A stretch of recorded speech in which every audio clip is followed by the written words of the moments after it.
KPK menduga Dirut Garuda Indonesia turut memberi uang ke pegawai rutan KPK. Ex-sekretaris MA ungkap standar ganda di KPK. KPK maraton tuntaskan kasus pungli di rutan KPK.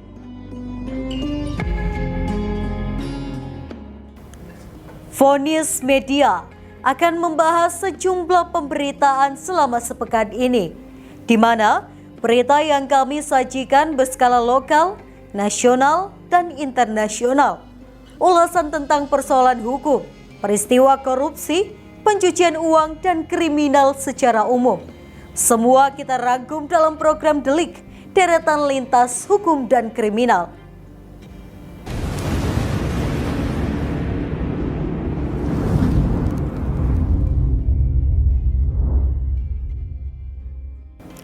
Kasus pungutan liar di rumah tahanan Komisi Pemberantasan Korupsi terus diungkap setelah sejumlah pegawai KPK ditetapkan sebagai tersangka pungli.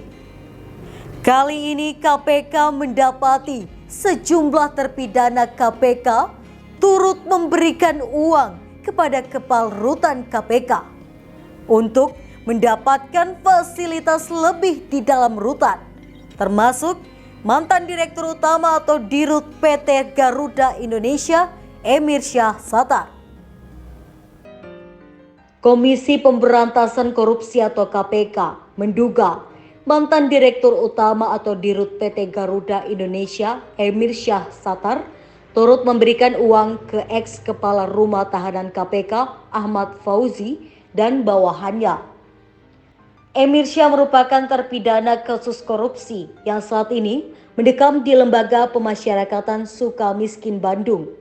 Adapun Fauzi dan 14 orang lainnya ditetapkan sebagai tersangka dugaan pemerasan di lingkungan rutan cabang KPK.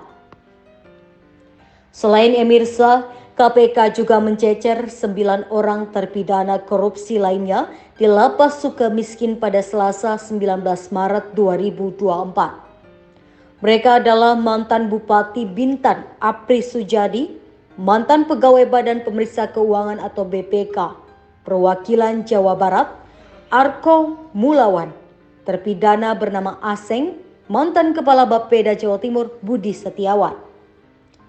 Lalu mantan Bupati Musi Banyuasin, Dodi Reja, mantan ajudan istri Menteri Kelautan dan Perikanan Edi Prabowo Aunul Fakih. Kemudian mantan pejabat PT Adikarya Dono Purwoko, mantan Sekretaris Dinas Pekerjaan Umum dan Tata Ruang atau PUTR Sulawesi Selatan Edi Rahmat, dan mantan Kabid Pendidikan Khusus Disdikpora Daerah Istimewa Yogyakarta Edi Wahyudi. Juru bicara KPK Ali Fikri menyebut, uang itu diberikan kepada Fauzi dan oknum petugas KPK lainnya agar mereka mendapatkan fasilitas yang dilarang di lingkungan rutan.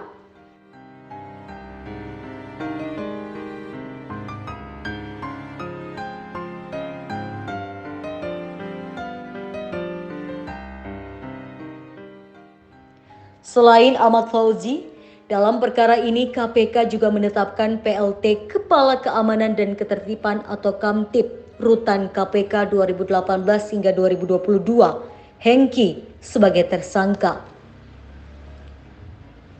Kemudian pegawai negeri yang dipekerjakan Deden Roshendi selaku pelaksana tugas atau PLT Kepala Cabang Rutan KPK periode 2018. Lalu Sopian Hadi selaku pegawai negeri yang dipekerjakan ditugaskan menjadi petugas pengamanan Ristanta, pegawai negeri yang dipekerjakan sekaligus PLT Kepala Cabang Rutan KPK 2021. Ari Rahman Hakim selaku pegawai negeri yang dipekerjakan ditugaskan menjadi petugas rutan KPK. Ari Rahman Hakim, Agung Nugroho, Heri Angga Permana selaku pegawai negeri yang dipekerjakan menjadi petugas cabang rutan KPK. Petugas cabang rutan KPK Muhammad Ridwan Suharlan, Ramadan Ubaidillah A. Mahdi Aris. Mereka diduga mengumpulkan uang pungli dari para tahanan korupsi dengan nilai mencapai 6,3 miliar rupiah sejak 2019 sampai 2023. Mereka disangka melanggar pasal 12 huruf E Undang-Undang Pemberantasan Tindak Pidana Korupsi Jangto pasal 55 ayat 1 ke 1 KUHP. Dalam kasus dugaan pengadaan pesawat dan mesin pesawat dari Rolls-Royce dan Airbus kepada Garuda Indonesia, Jaksa Penuntut Umum KPK mendakwa Emir Syah menerima uang suap dari mantan Dirut PT Mugi Rekso Abadi, Sutikno Sudarjo sebesar 5,8 miliar rupiah dan 884.000 dolar Amerika Serikat, 1 juta euro dan 1,2 dolar Singapura.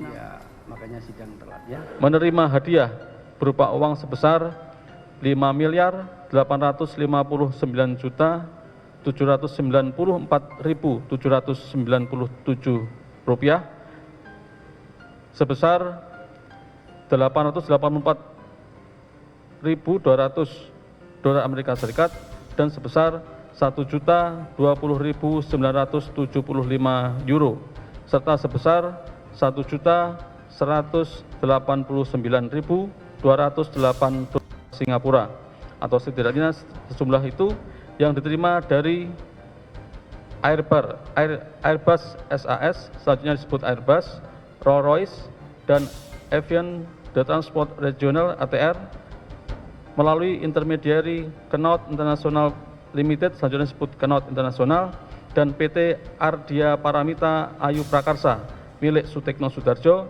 serta dari Bombardier Kanada melalui Hollingsworth Management International Limited Hong Kong.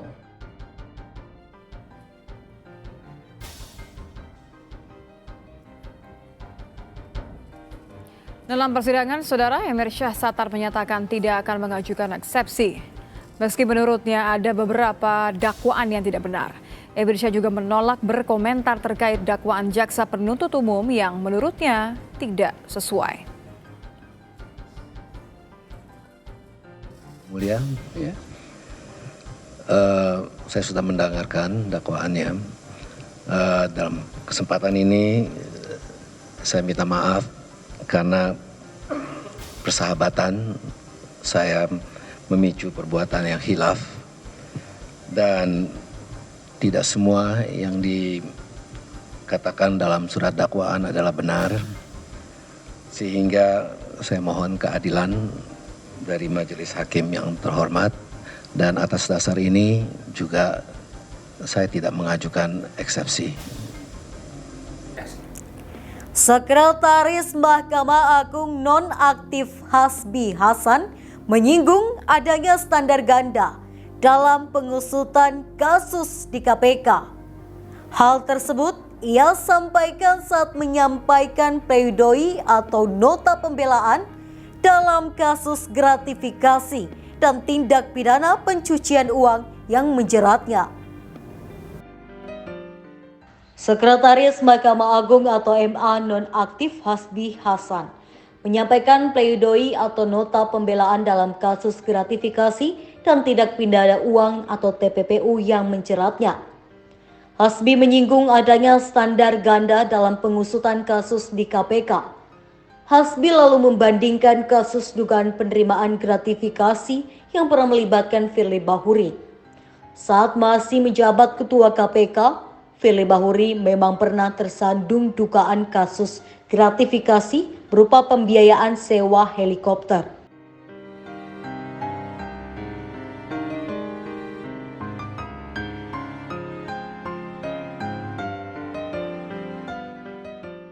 Hasbi turut menyinggung penanganan perkara gratifikasi yang melibatkan mantan pimpinan KPK lainnya, Lili Pintauli Siregar.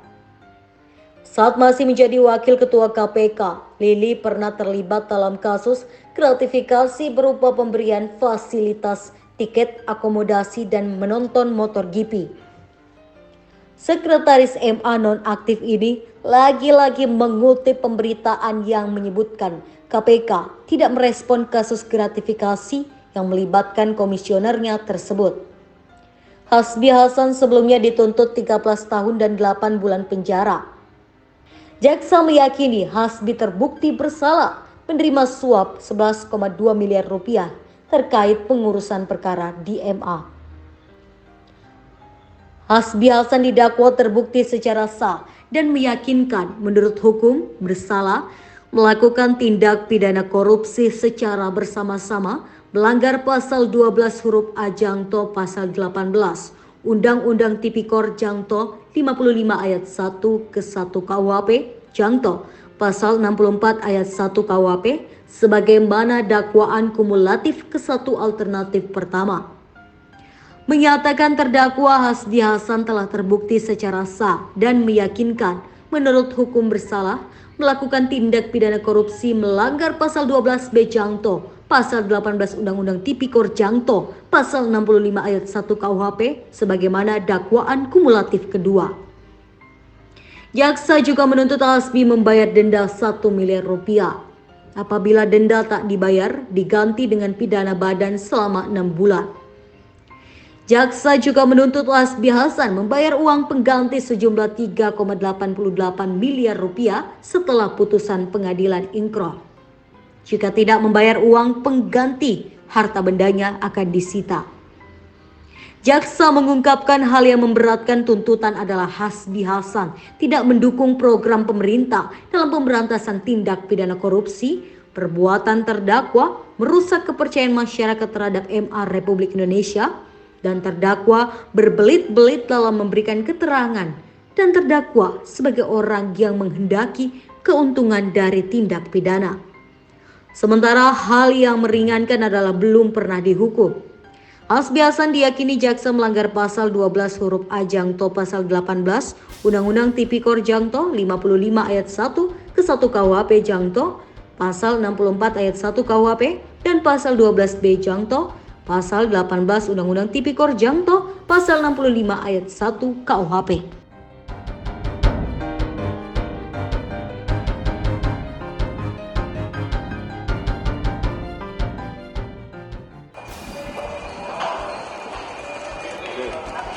Dengan tergesa-gesa, Firly bergegas masuk ke ruang pemeriksaan di Tipikor Bareskrim Polri di lantai 6. Awak media bahkan tidak diberikan kesempatan untuk mengajukan pertanyaan kepada mantan pucuk pimpinan lembaga anti rasuah ini, sebab ajudan pribadinya dengan sigap menghadang para wartawan. Ini merupakan kali kedua Firly diperiksa sebagai tersangka. Kuasa hukum Firly Bahuri, Ian Iskandar, turut mendampingi dalam pemeriksaan hari ini. Namun Ian mengaku tidak tahu terkait materi pemeriksaan kliennya hari ini. Ian hanya menyatakan pihaknya kooperatif dalam memenuhi panggilan penyidik. Ian juga tidak mau mengomentari soal penggeledahan apartemen mewah milik Firly di Dharma Wangsa pada Selasa kemarin. Panggilan dari Pak penyidik, kita sudah mengikuti semua, ya, mulai dari pemeriksaan tanggal 24 November kemarin sampai hari ini kita ikuti sudah 4 kali ya. Pak Firly sangat kooperatif dan mengikuti proses hukumnya. Itu aja mungkin yang bisa saya sampaikan. Dari saksi-saksi sudah diperiksa ini nanti sama penyidik aja tanyanya ya. Oke, terima kasih ya. Kalau materi pemeriksaan hari ini kira-kira apa? Kita belum tahu. Penggeledahan kemarin Pak, apartemen diduga. Nanti sama penyidiknya ya, tanya sama penyidiknya ya. Yang penting hari ini kita kooperatif memenuhi panggilan dari pihak penyidik. Sebanyak 15 pegawai KPK telah ditetapkan sebagai tersangka pungli rutan. Kini, KPK kembali melakukan penyelidikan kepada para terpidana KPK yang memberikan uang. Terdapat 19 narapidana yang telah diperiksa KPK di kasus pungli rutan tersebut. Komisi Pemberantasan Korupsi atau KPK memeriksa 19 narapidana sebagai saksi dalam kasus pungutan liar atau pungli di rutan KPK. Para narapidana dicecar soal pemberian uang kepada Kepala Rutan KPK Ahmad Fauzi. Sebanyak 19 napi diperiksa di Lapas Sukamiskin pada Selasa 18 Maret dan Rabu 20 Maret. Para saksi yang diperiksa mulai mantan Sekretaris Mahkamah Agung Nur Hadi Abdurrahman dan mantan Gubernur Sulawesi Selatan Nurdin Abdullah. Juru bicara KPK Ali Fikri mengatakan penyidik mendalami alasan permintaan uang dari Ahmad Fauzi kepada para tahanan di rutan KPK. Salah satu yang diusut perihal adanya fasilitas penggunaan handphone di balik uang yang telah diberikan tahanan.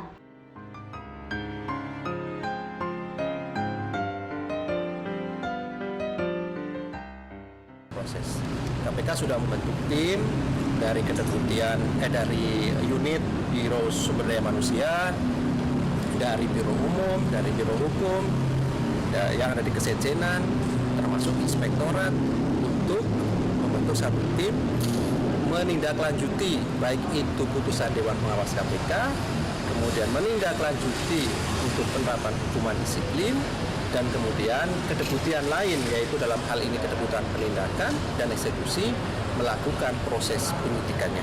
Begitu ya. Jadi membacanya keseluruhan dari kejadian di rutan cabang KPK ini harus utuh, jangan kemudian hanya dipotong melihatnya dari sisi putusan Dewas dan dianggap selesai. Itu keliru, begitu ya. Putusan Dewas itu. Berikut 19 narapidana yang telah diperiksa KPK di kasus pungli rutan. 1. Nurdin Abdullah, terpidana. 2. Hendra Sojonto, terpidana. 3. Ferdi Yuman, terpidana. 4. Gary Ginanjar Tri Rahmatullah, terpidana. 5. Herman Mayori, terpidana. 6. Kiagus Emil Fahmi Kornain, terpidana. 7. Laode Muhammad Rusdianto Emba, terpidana. 8. M. Naim Fahmi, terpidana. 9. Nur Hadi Abdurrahman, terpidana. 10. Emir Syah Satar, terpidana. 11. Dodi Reza, terpidana. 12. Apri Sujadi, terpidana. 13. Ainul Fakih, terpidana. 15. Bongji Jiang, terpidana. 16. Budi Setiawan, terpidana. 17. Dono Purwoko, terpidana. 18. Edi Rahmat, terpidana. 19. Edi Wahyudi, terpidana. Sebanyak 15 pegawai KPK telah ditetapkan sebagai tersangka pungli rutan. Perbuatan itu telah dilakukan selama 2019 hingga 2023 dan menghasilkan uang pungli sebesar 6,3 miliar rupiah. Para tersangka kemudian memberikan sejumlah fasilitas istimewa kepada tahanan pemberi pungli. Modus yang dilakukan terhadap para tahanan diantaranya memberikan fasilitas eksklusif berupa percepatan masa isolasi. Direktur Penyidikan KPK Asep Guntur menjelaskan ketika masuk pertama kali, tahanan akan diisolasi lebih dahulu. Masa isolasi itulah yang ditawarkan dipercepat oleh tersangka pungli rutan. Para tersangka juga menawarkan handphone hingga power bank kepada tahanan di dalam rutan. Selain itu dibocorkan kepada para tahanan jika nantinya akan ada sidang.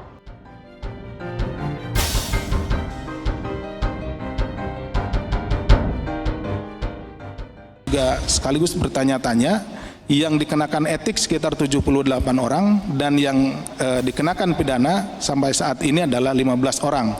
Jadi ini adalah kelompok-kelompok yang memang sejak awal memiliki mereka berkumpul dan kemudian memiliki niat jahat, bersepakat untuk melakukan kejahatan tersebut gitu. Yang lain-lainnya banyak yang tidak tahu, tetapi karena mereka ikut di situ ya jadi hanya sebagai uang rokok gitu kebagian, dan yang lainnya kebagian, mereka yang lainnya tidak tahu. Jadi penanganannya kita bedakan. Nanti ada yang masuk etiknya, kemudian nanti masuk disiplin, dan yang ini adalah masuk pidana. Kami pimpinan KPK bersama jajaran struktural lainnya menyampaikan permohonan maaf kepada seluruh rakyat Indonesia atas kejadian ini, bahwa pelanggaran ini telah mencederai nilai integritas yang selama ini dijunjung tinggi dan dipedomani oleh segenap insan KPK dalam melaksanakan tugas pemberantasan korupsi. Itu tadi informasi penting dan menarik selama sepekan dalam program Delik, Deretan Lintas Hukum dan Kriminal. Anda bisa mengakses berita lainnya di web kami di vonis.id dan di channel YouTube kami Vonis Media. Jangan lupa untuk komen, share, like, dan subscribe channel kami. Kami undur diri, sampai jumpa minggu depan.